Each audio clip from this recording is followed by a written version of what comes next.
a misunderstanding too. Think of the word Caucasian, for example. When they say Caucasian, people tend to mean like true white, like the blondest type, right? Am I right or not? I think so, is it? Well, that's wrong. Caucasian simply is, in anthropology, it means that it refers to the original peoples who populated the whole of Europe and northern Africa, coming from the Caucasus Mountains area, where Armenia is. The Armenians would be the true Caucasians. They are the only ones.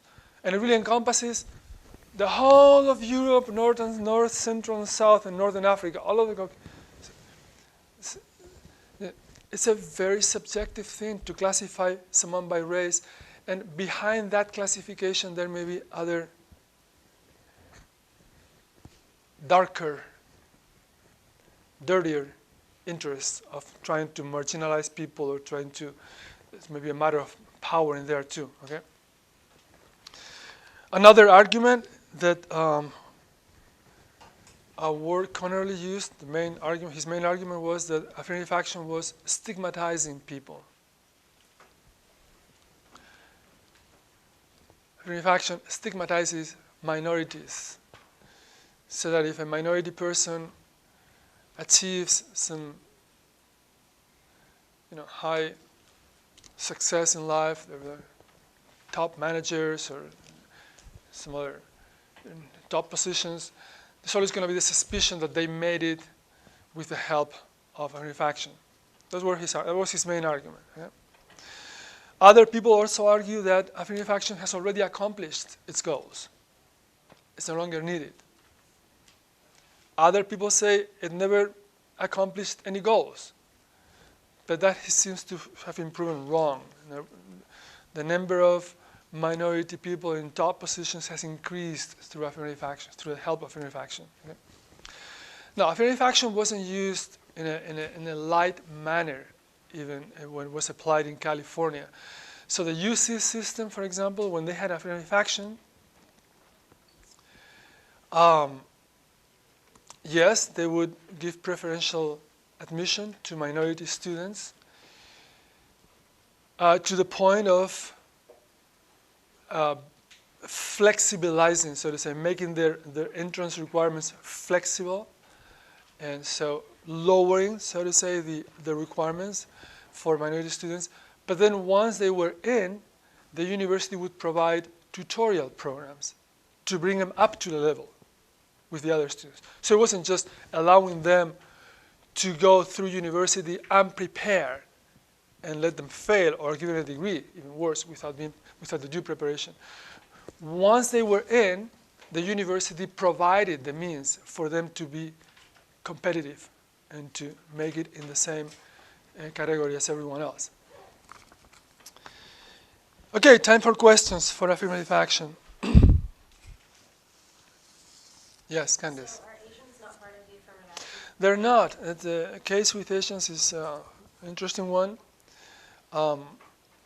They're pretty competitive. In fact, they make it without any help from affirmative action. And that's clearly seen at UCLA, for example. Their GPAs are very high. And I do not really have the sociological studies that would explain that, whether Asians have been the object of discrimination as much as African Americans or not. That's something I couldn't really tell you about. But could that also be a reason that affirmative action isn't around anymore, saying that like Asians are a minority race and they were discriminated against at some point in the U.S.? Were they discriminated against? Oh yes, they weren't allowed to be citizens. They were like shipped off. They were put in internment camps during World War II. Yeah. So I mean, would that be bad?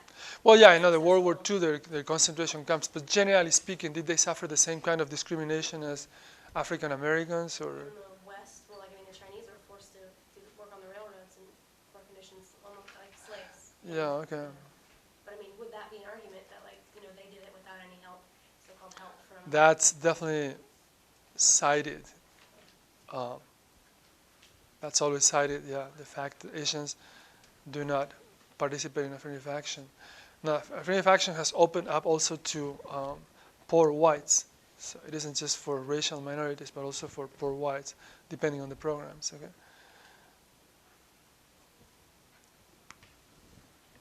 Any other comments you'd like to make? Clarifications? Anything? So you're saying affirmative action wasn't just applied based on race, but also social class? At UCLA, for example, it was, yeah. Now, there are different affirmative action programs, okay? So each company or institution or school could define their particular methodologies and priorities.